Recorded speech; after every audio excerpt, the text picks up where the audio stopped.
are going to begin factoring. So first, a couple of review concepts. The first one is looking for the greatest common factor of a set of numbers. So if you were asked just for a common factor of these three numbers would be 2. I can tell they're all even, so I know that 2 fits evenly into each of those three numbers. However, when we're looking for the greatest common factor, I want just that. I want the common factor of these three numbers that is the greatest. So the greatest common factor would actually be 8, because 8 divides perfectly evenly into all three of these numbers with no remainder. So 8 is the greatest common factor. So the next concept for review is distributing. So here I have a monomial, 1 term, times a binomial, 2 terms. So I will distribute twice.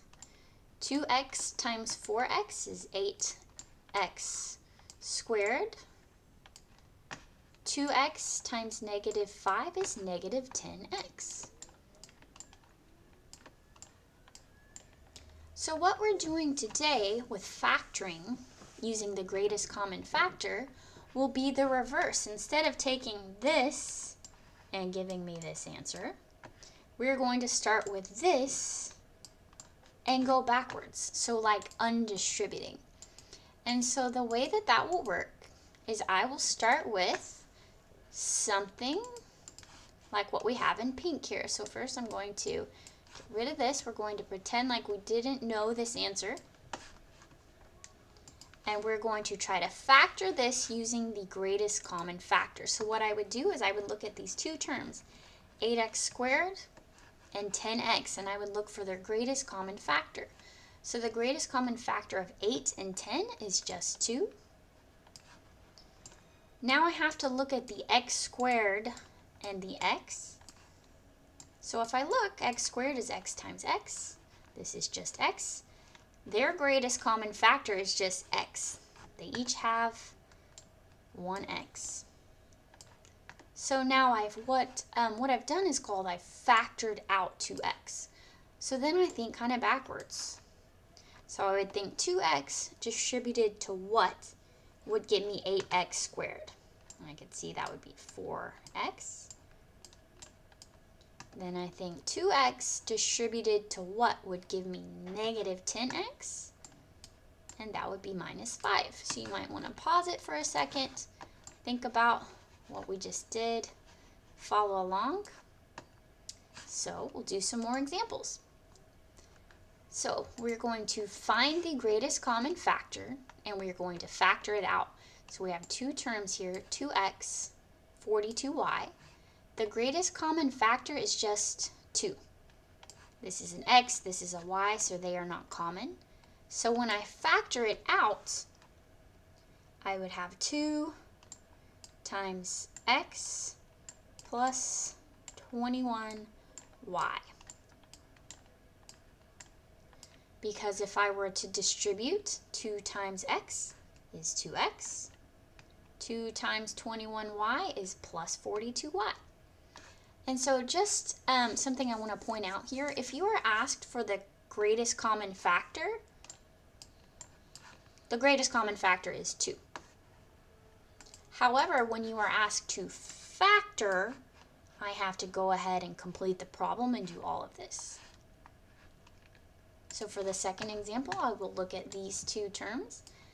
The greatest common factor of the number 4 and 24 would be 4. 4 fits into both evenly. So then I've got to think about now the x to the 4th and the x to the 3rd. So x to the 4th is x times x times x times x. And x to the 3rd is x times x times x. So when I look for the thing that they have in common, well, they both have an x. The greatest common factor, though, is I can take x to the 3rd out of each of those. So if I were to take x to the 3rd out of each of those, that is the greatest common factor. However, in this example, we are asked to factor, so we'll factor it completely. So I would say 4x to the third distributed to what gets me right back here where I started, and that would be x. 4x times x would give me 4x to the fourth. 4x to the third times what would be 24x to the third, and that would be plus 6. So if I were to distribute here like I did in the warm-up, I would get right back to where I started. Do a couple more examples. You might pause it, try the example, play the video, and check your answer here. So the greatest common factor of 8 and 6 is just 2. The greatest common factor of a squared and a to the first is just a. And the greatest common factor of b to the first and b squared is just b. So if I were to ask you what is the greatest common factor, that would be my answer. That is the greatest common factor. But you are actually asked to factor, so I have to complete the problem here. So I think 2ab times what would get me back here to 8a squared b, and that would be 4a. So then I'm going to think, how would I get this term? 2ab times what would get me negative 6ab squared? That would be negative 3b. And so what you'd want to do, what you'd want to check, be it mentally or literally, is if I were to distribute, would I get back to where I started? 2ab times 4a would be 8a squared b. 2ab times negative 3b would be negative 6ab squared. So for this next example, I'm going to look at each. Greatest common factor of 20 and 4 would be 4. 4 divides evenly into both. Greatest common factor of x squared and x to the 1 would be x. And the greatest common factor of y squared and y would be y. So this is the greatest common factor. But to actually factor the problem, I need to do more than that. I need to say 4xy distributed to what will get me back here. So I factored out the greatest common factor. 4xy times 5xy. So if I were to distribute, that would give me 20x squared y squared. Then I have to see, okay, what would I distribute 4xy to get negative 4xy? And that would be minus 1. So if you want to pause again, and if you were to distribute, you can see that you get right back where you started. So an important key to this is making sure you remove the greatest common factor. So what you end up with in parentheses should have no more common factors. So if you'd pause the video, try this, play the video, check your answer. Okay, you should be getting 8x times 2x plus 1. And there you go. A common mistake here I just want to point out is that you'll get a lot of 8x times 2x and forgetting that plus 1. But if you were to do that, notice if I distribute, I get a monomial. I just get one term, 16x squared. So I have to have this plus 1 here to get my 8x.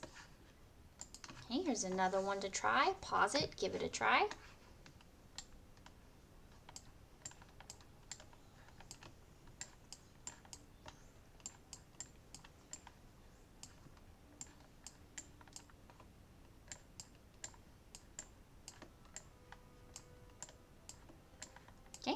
So on this one, the greatest common factor was just a 2. That was it. That was all you could remove.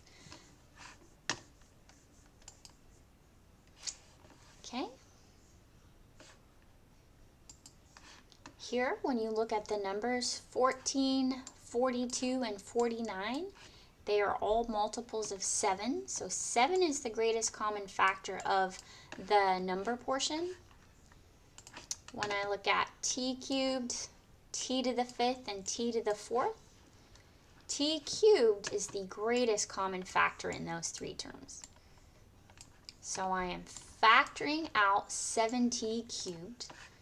So I'm thinking, okay, what would I have to distribute 7t cubed to get back to where I started? So here that would just be 2. Here I would have to do minus 6t squared. Because if I were to distribute, that would get me negative 42t to the 5th. And then for this last term, that would be minus 7, because it's negative, t to the 1st power. I can write the 1 or not write the 1, it doesn't matter. And then check, nothing in parentheses has a common factor, which tells me I did in fact take out the greatest common factor. Okay, so on this last example, the greatest common factor is a 2. So I'm going to factor out the 2. And then for now, that is all we have learned how to do. But what we will learn shortly is how to continue factoring this. So now we're going to look at another type of factoring, which is called factoring by grouping. And so before we begin factoring by grouping, we need to look at a couple of examples and look at how we can write them. So right here, notice this 5x and this positive 7 are both being distributed to the same thing, x minus 2. So since 5x and 7 are being distributed to the same thing, I can write that 5x plus 7 together and write the x minus 2 just once. So these two things are equivalent. They are the same thing, except this is in factored form and this is not. So it's a really cheesy thing I say sometimes, but since 5x and positive 7 are going to the same place, they can ride in the same car. So our next example, the way that I would write this, notice negative 9m and negative 5. So negative 9m minus 5. They are each being distributed to the same thing, and that is m plus 3. So I'm going to write those together. And then what I just did is called factored form. So I haven't actually factored anything yet. This is just one of the steps for grouping. Okay, so now we're going to look at grouping in its entirety. So if I were to look here, I have 4 terms, and there is no common factor between all 4 of these terms. There is no common factor. However, if I do what's called grouping, and I group these 2, and I group these 2, the smaller groups of 2 do have common factors. So if I look, the greatest common factor of x to the 3rd and 2x squared is x squared. So I'm factoring out x squared in this first group. So I'm using my greatest common factoring skill from earlier. So for this next group, I'm going to take this plus sign and move it down here. And for this next group, I notice they both have an 8 in common, so I can factor an 8 out. So I get 8 times x plus 2 when I factor the 8 out of the 2 terms underlined in blue. So now I haven't quite factored yet, but I've just created something that looks like the previous 2 examples. I have an x squared and an 8, both being distributed to x plus 2. So the way I write that in factored form would be to take the x squared plus 8 together, and since they're both going to the same place, they're both being distributed to x plus 2, I write it like this, and that is factored. I just factored by grouping. So notice in this next example, you do not have a common factor for all four terms, nor do you have a common factor if I group them like this. And so what I will need to do, and what I'm allowed to do, is I can rearrange these terms. So if I were to write x to the third, then I were to write plus 2x squared,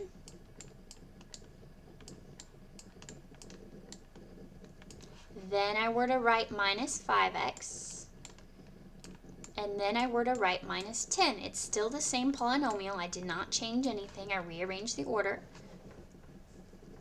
But if I were to rewrite it that way, I end up with two groups that do have common factors.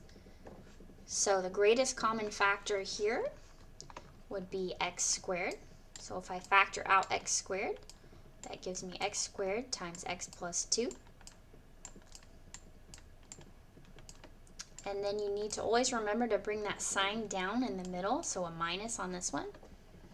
If I were to look here, the greatest common factor of negative 5x and negative 10, well, they both have that negative 5 in common. So if I were to factor out a negative 5, that would be negative 5 times x plus 2. And it is plus 2 because I have to think if I were to distribute negative 5 times positive 2, that gives me the negative 10. And now I see I'm right back where I was with some of the previous examples. So the x squared minus 5 are both being distributed to the same thing. So I'm going to put them together. And this is my factored form. I just factored by grouping. Okay, we'll do one last example. So here I have 8z squared plus 32z minus az minus 4a. So all four terms, I first check to see if there's a common factor for all four, and there is not. So now I'm going to try and see if I can group them. So 8z squared and 32z each have an 8z in common. So if I were to factor that out, that would give me z plus 4. And then I always bring this sign in the middle down so I don't forget when it's negative. And then if I were to look here, az minus 4a, each of those terms has an a in common, so I'm factoring out an a. Really, I'm factoring out a negative a. So when I look, what would I have to distribute to get back here? That would be z negative a times positive 4 is what would give me that minus 4a. So I factored the red group, I factored the blue group, and you might check, look if you distribute, you get right back where you started. So I'll just remind you again, this is not the answer, this is not factored completely. I have to write the 8z minus a together, and I have to write the z plus 4 together. And now I have factored by grouping.